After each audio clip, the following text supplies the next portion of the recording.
සිහිලැල් සෙවන. අද කතාව උපායශීලී බව. තුන්නේද ජාතකය. පින්වතුනේ, පින්වත් දරුවනේ, ඇතැම් නුවණැති අය ඊටමත් උපායශීලීව තමන්ගේ පිරිස යහමගට ගන්නවා. සමහර දරුවන් ඊටම උපායශීලීව තම දෙමාපියන්ව යහමගට ගන්නවා. සමහර දෙමාපියන් ඒ වගේම තම දරුවන්ව යහමගට ගන්නවා.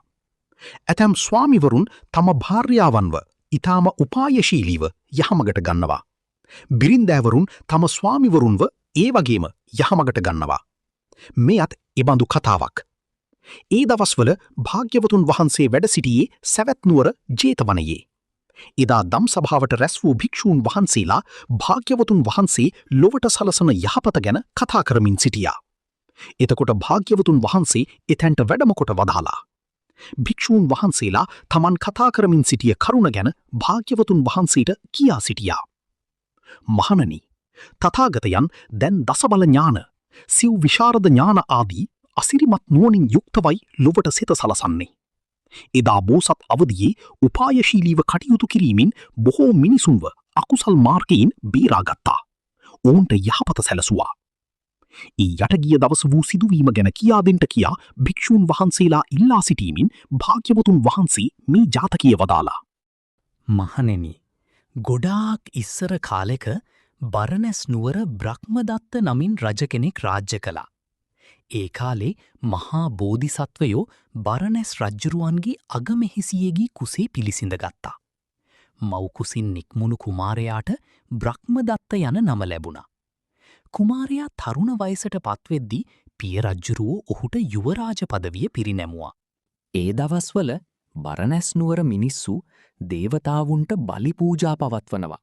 දෙවියන් වඳිනවා. දවසක් ඒ මිනිස්සු එක්තරා විශේෂ දිනයක් නියම කරගත්තා. බොහෝ එළුවන්, කුකුලන්, ඌරන් ආදිය ඝාතනය කරවා නොයෙක් මල්වලිනුත් ඒ සතුන්ගේ ලේ මස්වලිනුත් තමන්ගේ දෙවියන්ට බලියාගයක් කළා. එය දුටු බෝධිසත්වයෝ මෙසේ සිතුවා. අනේ, මේ මිනිස්සු දෙවියන්ට පුද පූජාවන් පවත්වන මංගලෝත්සවයක් යා කියලා බොහෝ සතුන්ව මරනවා. බොහෝ සෙයින්ම මේ මිනිස්සු පිහිටා ඉන්නේ අධර්මය තුලයි.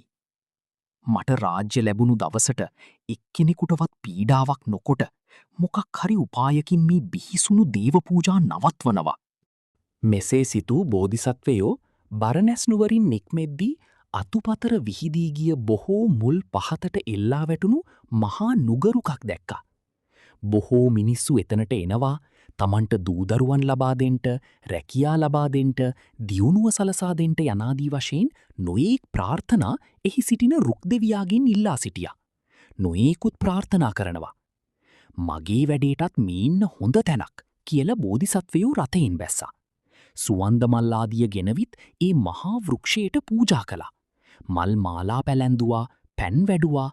ඒ වෘක්ෂය පැදකුණු කොට රුක් දෙවියාට වන්දනා කළා. රථයට නැගී නගරයට ගියා. එදා පටන් බෝධිසත්වයෝ වරින් වර එතනට යනවා.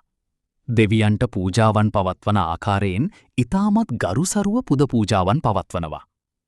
කාලයාගේ ඇවෑමෙන් පිය රජ්ජුරුවෝ අභාවයට පත් වුණා. බෝධිසත්වයෝ බරණස රජු හැටියට අභිෂේක ලැබුවා. අභිෂේකෝත්සවයෙන් ටික දවසකට පසු අමාත්‍ය මණ්ඩලයත් විශේෂ බ්‍රාහ්මනාදී ප්‍රාඥ පිරිසත් රැස් කළා. භවත්නි, තමුන්නාන්සේලා දන්නවාද මම මේ බරණැස රාජ්‍යයේ රජකම ලබාගන්ට මුල්වුණ විශේෂ කාරණාව? අනේ දේවයන් වහන්ස, අපි දන්නේ නෑ. අසවල් තැන මහා වෘක්ෂරාජයක් වැඩ ඉන්නවා.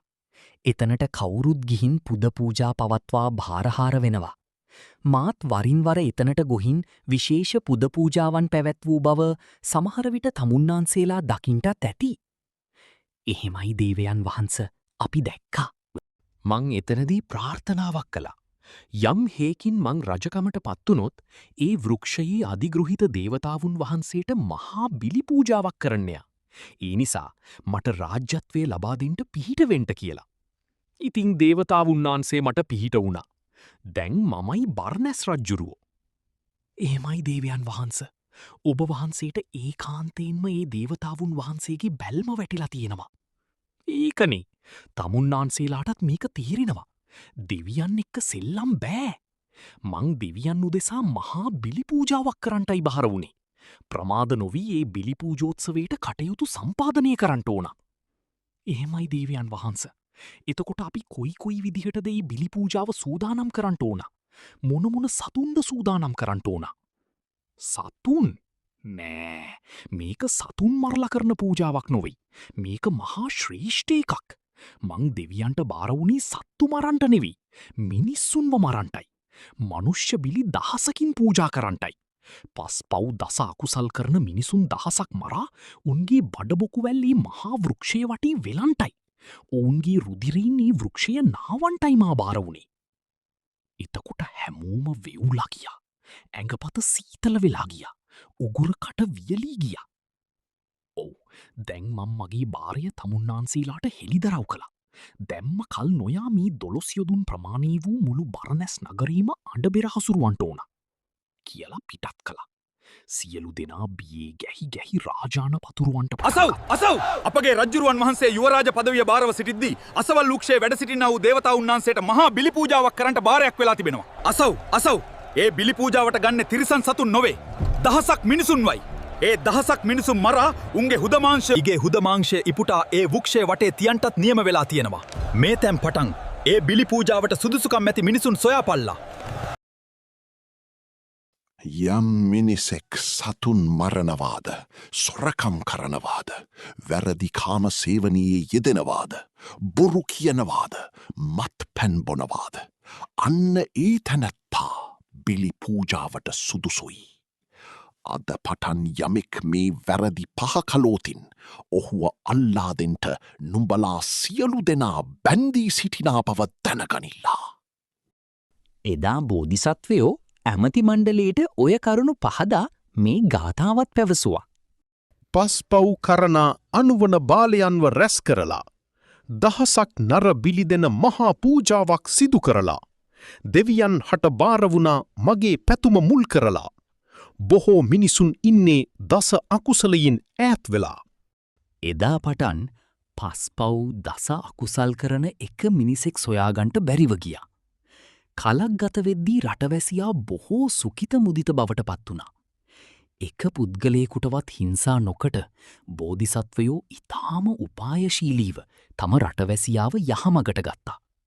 තමනුත් සිල් රැක්ක, දන් දුන්න, පින් රැස් කළා. රටවැසියනුත් ඒ අයුරින්ම සිල් රකිමින් දන් පැන් දෙමින් පින් රැස් කළා. මරණින් මතු හැමෝම දෙවියන් අතර උපන්නා. මහණෙනි, තථාගතයන් ලොවට යහපතක් කළේ දැන් පමණක් නොවේ. පෙර ආත්මවලත් ඔය විදිහට බොහෝ යහපත කළා. එදා මං යහමගට ගත් පිරිස තමයි බුදු පිරිස.